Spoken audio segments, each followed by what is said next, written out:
गिबियावनो गासै बर' रायजो राजानिसिम आंनिफ्राय गोसो गोरबोनि खुलुमनायखौ जासिहरबाय। आसा खालामो आंनि बे सावरायनो लानायखौ गासिबो नायो। दायो सावरायनो लादों आं दिनै मानसि गोमानाय, सोरजोंबा दोनखारलांनाय, बबेबा रायजोआव थांनानै गोमानानै थाहैनाय। दाखालि बावैसो जालांनाय आरो थांनाय मास मोननै मोनथामनि सिगां जालांनाय जाथायनि सायाव सावरायनो लादों। उदालगुरि जिल्लानि सिङाव थानाय 1 नं गरायमारि गामिनि रैसुमै बसुमतारी 16 बोसोर बैसोनि आरो मरमि नार्जारी 13-14 बोसोरनि बिथांमोना उदालगुरियाव थानाय एस भगत स्कुलाव फरायोमोननो आरो आनजाद हैनो थांनाय उननिफ्रायनो न' फारसे गिदिंबोफिनाखै। आं नोंथांमोनखौ खावलायो गुरैयै नोंथांमोननि बेफोरबायदि राहा लानाया मोजां जायाखै। साननांगौमोन लेखा फरायनानै बिमा बिफानि सन्मानखौ लागोन, हादोरनि खामानि मावगोन, लोगोसेनो गोबां जौगानाय बिथिंजों खामानि मावलांगोन। नाथाय नोंथांमोना गोरोन्थि खालामदों आरो नोंथांमोना गिदिंबोफिननानै न'आव थाफैनांगौ आरो फरायनाय हाबाफारिखौ जागायजेनफिननांगौ। बेखौ आंनिफ्राय गुरै खावलायबाय। आरो लोगोसेनो सानस्रि बसुमतारी बिथाङाबो सासे फिसाय थाखानाय आरो सासे गथ' थाखानायमोन। बिथाङाबो ढेकिजुलियाव थांनो होनना थांदोंमोननो। बिथाङाबो थाबैनो गिदिंबोफिननांगौ आरो गावनि फिसायजों रुजु रुमु रायजो जाफैनांगौ। सासे गथ' थाखानाय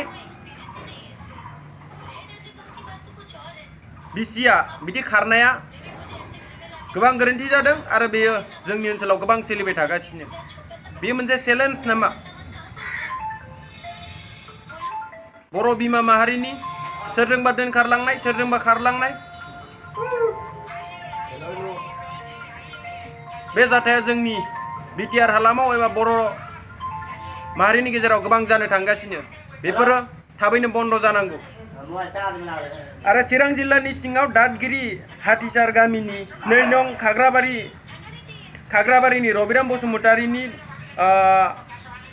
फिसाज्ला फिलिप बसुमतारीया गोमानाय जाथाय। बिथाङा खामानि मावनो थांनानै बिथाङा डाइरेक्ट गोमादोंब्ला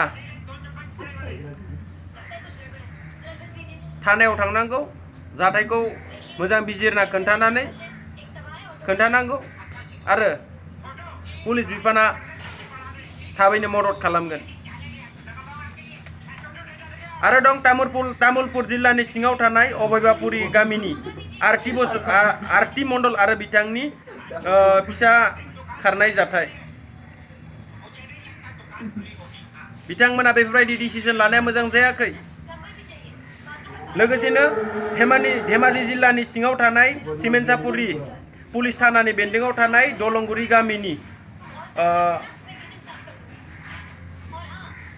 रबिन्द्र बसुमतारीनि बिसि पुर्निमा बसुमतारी बिथांनि खारनाय जाथाय। माबायदि जागोन जोंनि बर' बिमा बिफाफोरा बेफोरबायदि खारनाय, सोरजोंबा दोनखारलांनाय जाथाया इयुन जोलैखौ माबायदि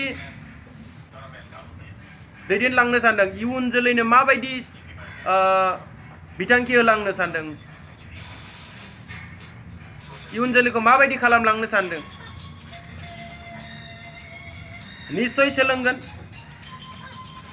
उन्दै उन्दै गथ'फ्राबो, बैसो जायै गथ'फ्राबो सोलोंगोन। बेफोरबायदि नोंथांमोनखौ नुनानै नोंथांमोना गिदिंबोफिननांगौ, न'आव थानानै रुजु रुमु रायजो जाफैनांगौ।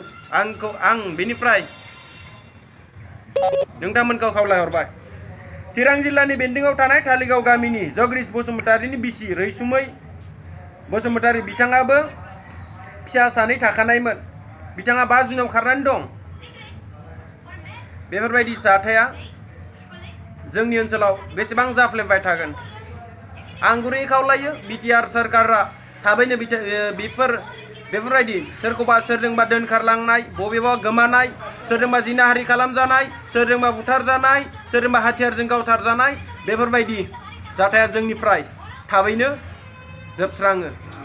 आं बेखौनो खावलायबाय। गोजोन्थों। जै बर' हारिनि।